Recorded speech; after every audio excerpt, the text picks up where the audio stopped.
Malu rumahnya ditempeli stiker keluarga miskin. Ratusan keluarga penerima manfaat atau KPM mundur dari daftar penerima bansos di Kapahiang, Bengkulu. Penempelan stiker itu dilakukan dinas sosial agar bansos bisa tepat sasaran.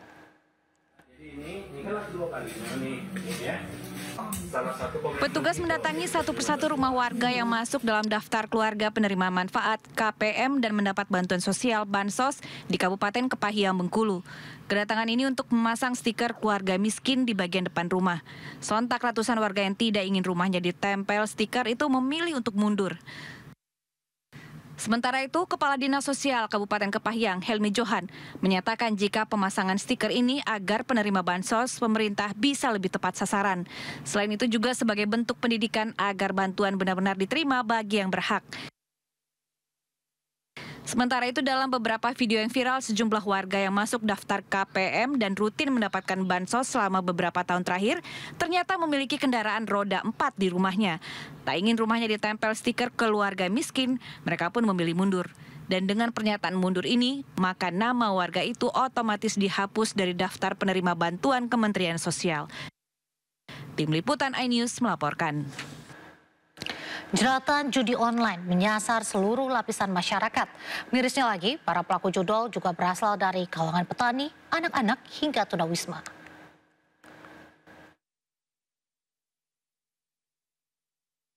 Bahaya candu judi online menyasar seluruh lapisan masyarakat, mulai dari rakyat biasa hingga aparatur sipil negara. Menurut data Kejaksaan Agung, sedikitnya 88% pelaku judi online merupakan laki-laki, sementara pelaku judi online perempuan menyumbang angka 11%. Mirisnya lagi, jeratan judi online tak hanya memikat kalangan atas, melainkan juga kalangan rakyat kurang mampu, baik dewasa hingga anak-anak.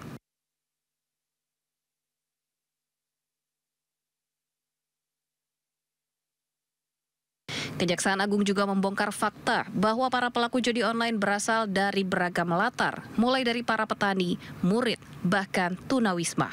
Mereka tergiur dengan keuntungan maya yang nyatanya hanya sementara.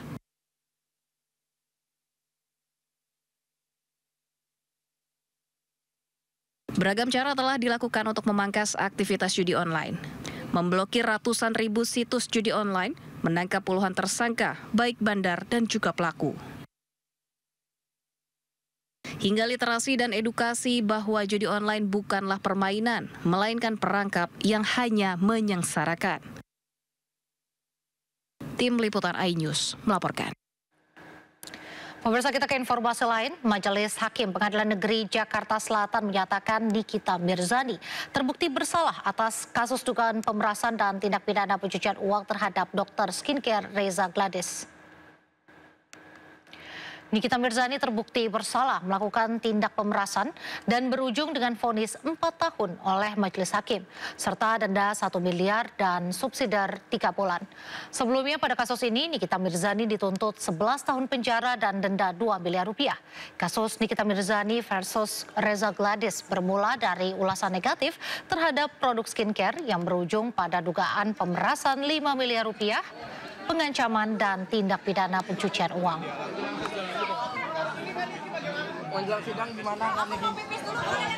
Menyatakan terdakwa Nikita Mirzani tersebut di atas terbukti secara sah dan meyakinkan bersalah melakukan tindak pidana turut serta melakukan perbuatan dengan sengaja dan tanpa hak mendistribusikan dan atau mentransmisikan informasi elektronik dan atau dokumen elektronik dengan maksud untuk menguntungkan diri sendiri atau orang lain secara melawan hukum, dengan ancaman pencemaran atau dengan ancaman akan membuka rahasia, memaksa orang supaya memberikan suatu barang yang sebagian atau seluruhnya milik orang tersebut atau milik orang lain sebagaimana dalam dakwaan pertama alternatif ke-1 penuntut umum.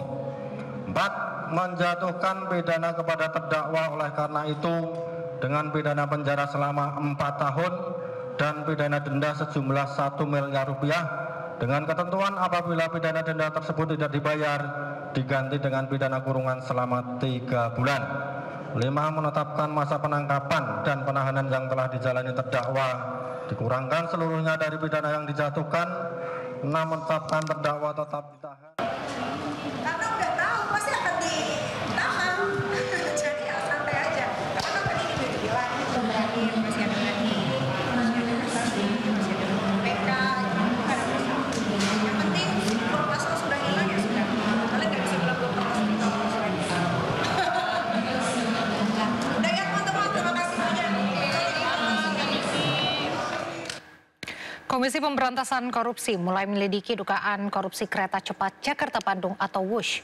Sementara itu, mantan Menko Polhukam Mahfud MD mengaku siap jika dipanggil KPK untuk memberi keterangan terkait dugaan korupsi kereta cepat.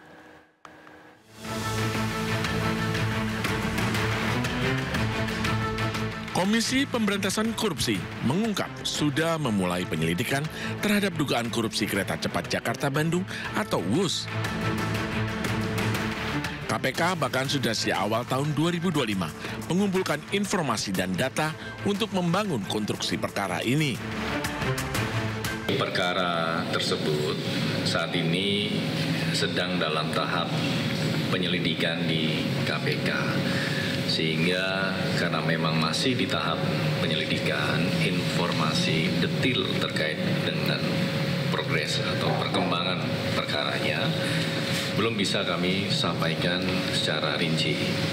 Oleh karena itu, KPK juga terus mengimbau kepada masyarakat siapapun yang memiliki informasi ataupun data yang terkait dengan hal tersebut bisa menyampaikan kepada KPK. Tentu setiap informasi dan data baik yang disampaikan melalui saluran pengaduan masyarakat itu tentu juga bisa menjadi pengayaan bagi tim. Sementara itu, mantan Menko Polhukam Mahfud MD mengaku siap memberikan keterangan kepada KPK. Mahfud merupakan salah satu pihak yang vokal menyuarakan dugaan penggelembungan anggaran dalam pembangunan WUSH. Iya, kalau dipanggil saya akan datang. Kalau saya disuruh lapor ngapain? Yang saya laporkan itu KPK udah tahu. Kenapa? Karena sebelum saya ngomong udah ramai duluan kan. Saya ngomong karena udah ramai. Mestinya KPK manggil orang yang ngomong sebelumnya itu kan banyak banget dan punya data dan pelaku. Kalau saya itu kan pencatat aja. Proyek WUSH digarap dengan skema patungan, yakni 60% Indonesia dan 40% Cina melalui PT KCIC. Nilai investasinya senilai 120,6 triliun rupiah. Kemudian PT KAI yang merupakan ketua konsorsium BUMN dalam proyek ini menanggung beban utang 6,9 triliun rupiah untuk pembayaran pembengkakan biaya proyek WUSH. Tim Liputan iNews melaporkan. Presiden ke-7 Joko Widodo angkat bicara soal kereta cepat WUSH yang belakangan menjadi sorotan akibat besarnya beban utang. Jokowi menjelaskan bahwa proyek kereta cepat Jakarta-Bandung dikerjakan karena kemacetan Jakarta yang sudah sangat parah. Jokowi menilai transportasi massal tidak bisa dilihat dari laba, melainkan juga dari manfaat sosial. Jokowi menyebut utang kereta cepat Jakarta-Bandung bisa berkurang seiring berjalannya waktu dan peningkatan jumlah penumpang. Kalau penumpangnya sekarang per hari kan kayak bus itu sudah 19.000 dan sudah mencapai penumpang sampai 12 juta penumpang. Itu kalau setiap tahun naik orang berpindah, ya kerugiannya akan semakin mengecil. Ini kan baru tahun pertama.